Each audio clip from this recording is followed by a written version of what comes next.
Welcome back. Week 2. Again, these videos are meant to be more of a one-on-one tutorial that will supplement what you are doing with studying the PowerPoint lectures on Moodle and reading through your textbook. I'm hoping to hit some of the major points each week that students have struggled through and feel like they need a little bit more one-on-one with, or even a little bit more of a visual on what's going on, and sometimes even just hearing the terms said out loud because they don't understand, man, I don't even know how to pronounce this word. So this week, we're starting on bones, specifically the axial skeleton. Next week will be the appendicular skeleton, and it's okay if you don't know those terms yet. That's what we're going to learn today. Let's start with just basics of the bone. So this is just to give you a visual. This is a femur. This is a human femur. And I know that it's a left femur, and this is how I know, and this is how you should know in the future. I want you to make sure you know it well enough to know if it's a right or left femur. Now, I know this is a left femur because the angle of the neck and the head of the femur, it must orient into the acetabulum of the pelvis. So it has to be a left. We go, well, how do I know it's not a right? Because I could turn it around. That's true.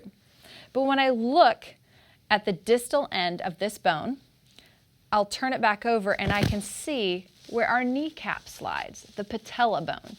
It slides right in between these two condyles in the intercondylar notch. So I know that this is the anterior portion of the bone. This is the distal end of it. This is the proximal end. So it must be a left femur. You need to spend enough time with these bones to be able to know if it's a right or a left on your test. Basic structure of a long bone. 3 terms: diaphysis, epiphysis, and metaphysis. Diaphysis is the main middle section of the bone.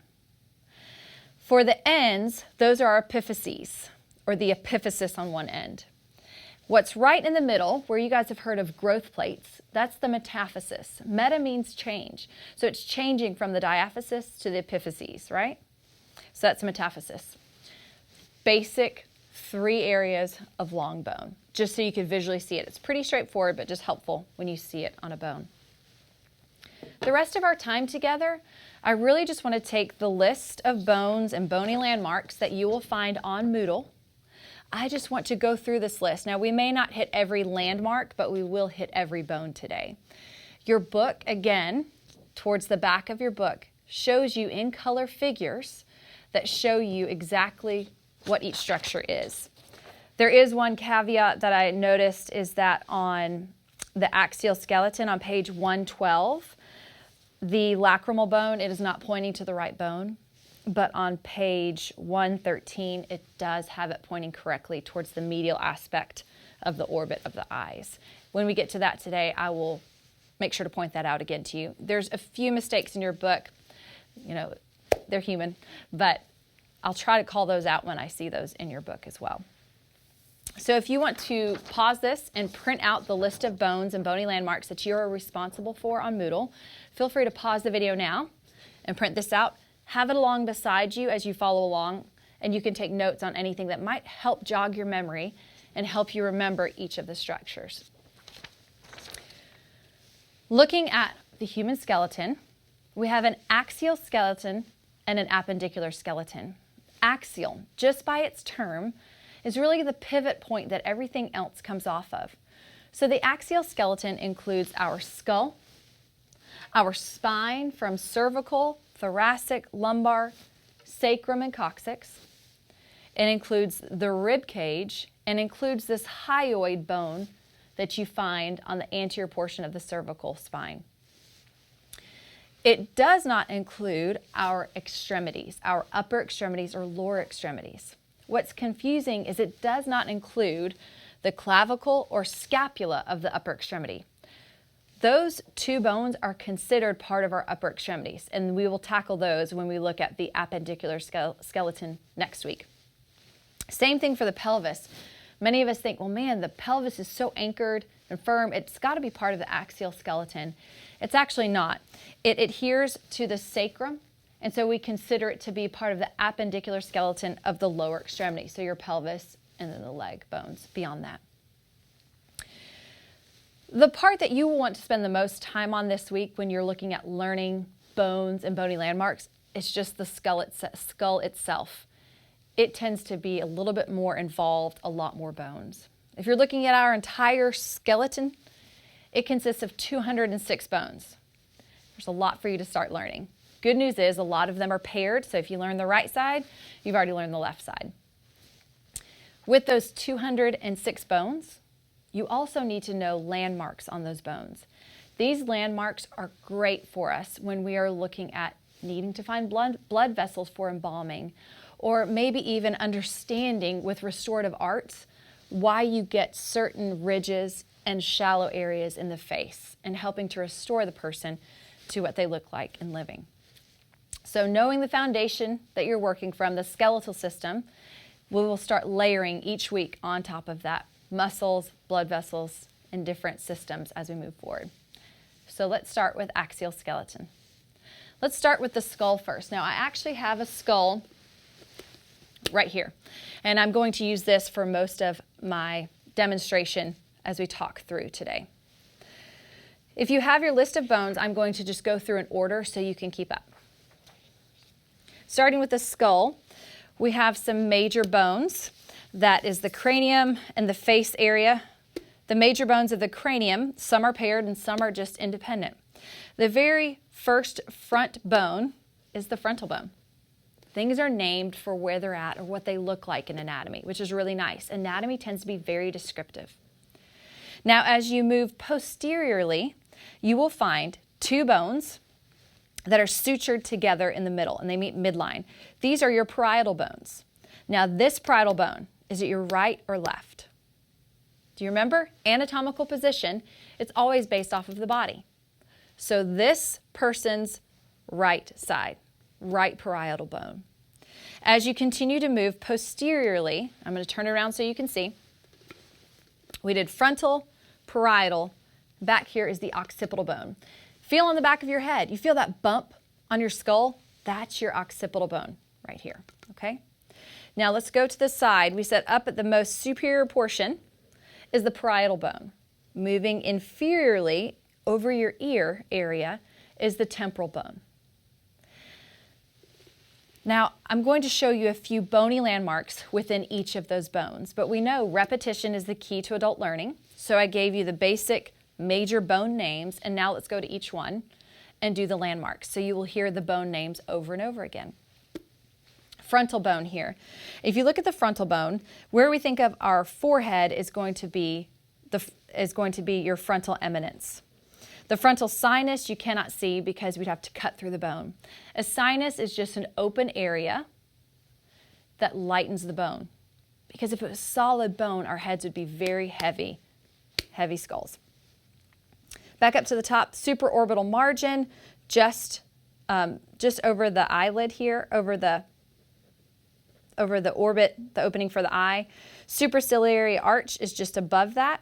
And then the glabella is really where you get those scowl lines when you're angry, right? That's the glabella, that little bump right there in between your eyebrows. That's the glabella. Parietal bones, we said those are paired. You have two of those. They're found posterior to the frontal bone, but they are most superior and they meet together in sutures there. Now, with infants, what we see where the frontal bones and where the parietal bones come together, with infants, you will find a hollow, almost like a hollowed out depression there sometimes, and that's considered a fontanelle. It's where the cranial bones have not fused yet, allowing for us to grow, for our brains to grow, for things to change and adapt before they are sutured together for protection of our brain. With infants, sometimes you can even see their heartbeat through that fontanelle, or if they're dehydrated, it can be a little bit depressed and sunken in through there. So you guys may be familiar with that. So frontal bone, parietal bone. Oh, almost dropped him. That could have been bad. Occipital bone. Occipital bone is the one that's most posterior. Now, on the occipital bone, we're going to find a couple of major landmarks for you. Now, we just talked about the bump on the back of your head. That's the external occipital protuberance. Protuberance is just a bump, right? Now, if I take this skull and I turn it upside down so that you can see inside of it, there are also some major things to look at. Specifically, there's a huge hole in the middle of the occipital bone. That's considered your foramen magnum. Foramen means hole, magnum means large, so it's the large hole in your head. Now the brainstem exits through here, so this is an important landmark. And on either side of that, you will find these kind of smooth ridges through here. Those are going to be your occipital condyles. I'm going to put this back up so you can see. So occipital bone is most posterior back here. Your skull sits on the very first vertebrae. That's considered C1, cervical vertebrae 1. Now your first cervical vertebrae looks like a donut, and so it literally just sits on there. And those condyles allow for us to nod our head up and down as we sit on that donut. Okay. Temporal bone, so we've done frontal, parietal, occipital, turning sideways. We have the temporal bone here. It's really where you think of with over your ear area. With the temporal bone, you have a squamous portion, which really just looks like this squiggly suture line through here as it meets the parietal bone. You have the petrous portion, which is where we house our ear bones. The ear ossicles are the ear bones. They're paired on each side. You have a malleus on each side, an incus, and a stapes. The malleus really looks like a mallet, like a hammer. The incus kind of looks like an anvil. And then a stapes gets its name because it looks a lot like a stirrup through there. So those are small ear bones in there. Then carotid canal underneath coming out through there, that's where we see our carotid artery enter into the skull. Mastoid process is a major landmark for us here.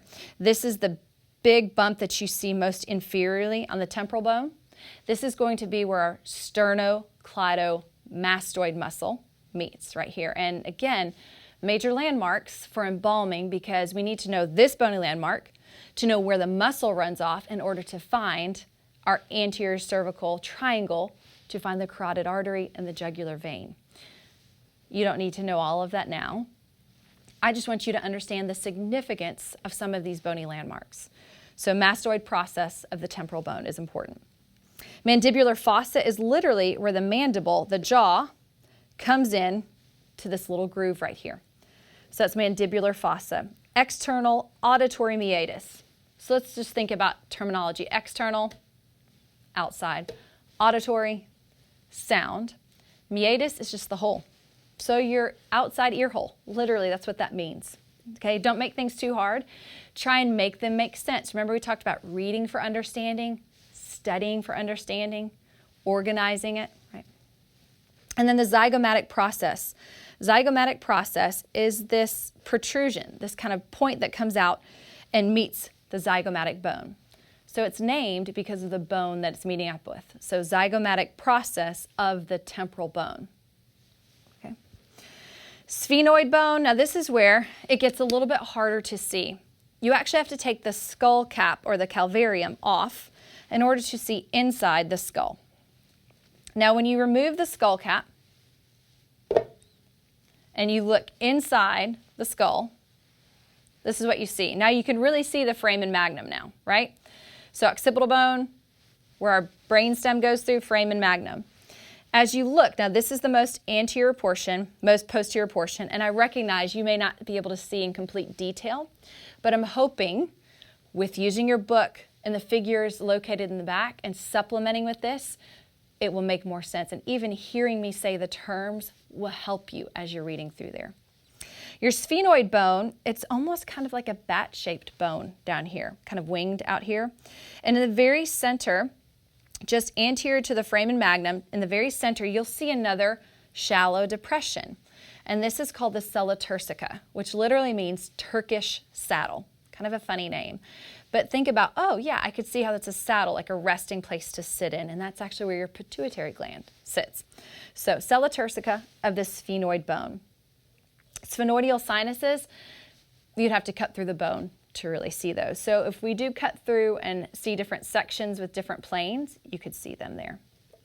The ethmoid bone is located just anterior to the sphenoid bone. And the ethmoid bone, you begin to see certain aspects of it protrude superiorly and even inferiorly. Let's talk about the things superiorly. So superiorly, you'll see the crista galli, which literally looks like just a mountain coming up. And then you'll see little holes on either side of that mountain, and that's your cribriform plate. Your olfactory nerve that does the sense of smell sits right there. So it makes sense that as you move the skull forward, that your nasal bones are right there because that's your nose. So sense of smell goes right up through that cribriform plate. Those nerves are coming down, and you can tell, oh, they're correlated with one another. Now, as you look straight through the skull, we'll talk about it in a minute, but the vomer bone comes straight up through the middle of the nose, and coming down from above is going to be your perpendicular plate. And meeting together, they kind of make that septum in the middle of your nose. And again, ethmoidal sinuses, we would need to cut through and make planes of the skull in order for you to really see those. So that's the skull. Just the skull cap, talking about the major bones of the face. And this are major bones of the skull, excuse me. We're going to do a little review. I'm going to give you time to answer. Try to name the bones of the skull. This first bone on the front is called the frontal bone. Two bones just posterior to the frontal bone. What are they called? Parietal bones. Last bone on the back of the skull, back of your head. What's the name of that bone? Occipital. Turning sideways over your ear. What's that major bone name? Temporal bone. Opening the skull cap. Looking inside, I'm tilting the skull downward. Looking inside this kind of bat-shaped bone with the sella turcica. What's the name of this bone? Sphenoid. Anterior to that, with the crista galli sticking up. What's the name of that one? Ethmoid bone. All right, that's our review for basic major bone names of the skull. So let's move on to our facial bones. A lot of the facial bones are paired, which helps with learning so many bones in the face. Let's try and start in order with your list here. So nasal bones, I think you can figure those out, I'm guessing. So nasal bones, it's actually a right and a left nasal bone that suture together. They're right at the bridge of your nose, the crest of your nose there, nasal bones. Lacrimal bones are located on the medial aspect of that orbit of your eye. So those are lacrimal bones on the inside. And again, I mentioned earlier, but in your book there is a bit of a typo. On page 112, it's just pointing to the nasal bone.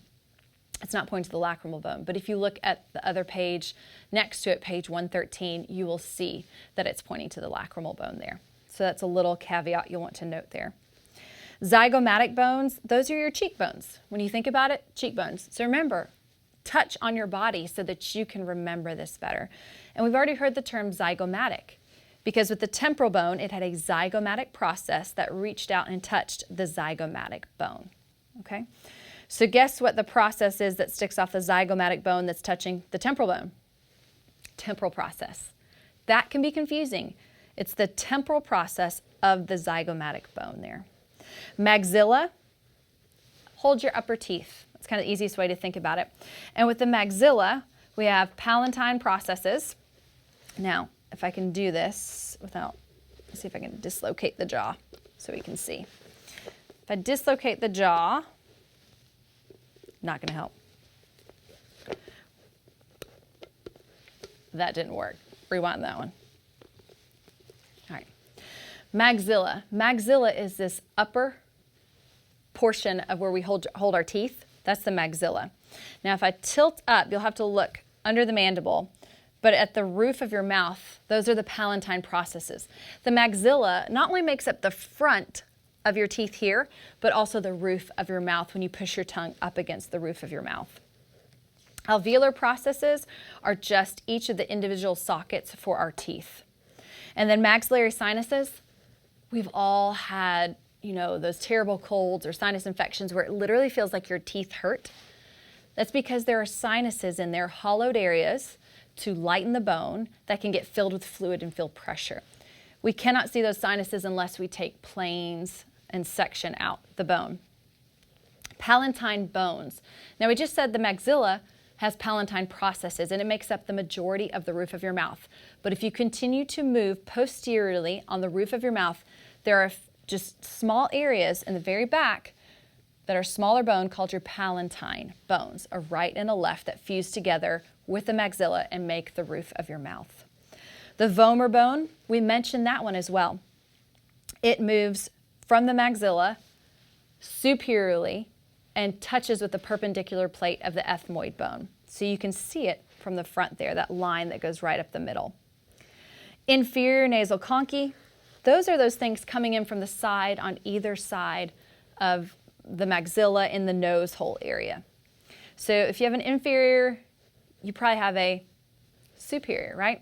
So when we get to respiratory system, we'll talk about superior, middle, and inferior nasal conchae. But for bone, inferior nasal conchae, you can see that. The mandible, most of you are pretty familiar with that. That's your jaw, your lower jaw. So the mandible has a body, which is the main portion of your jaw.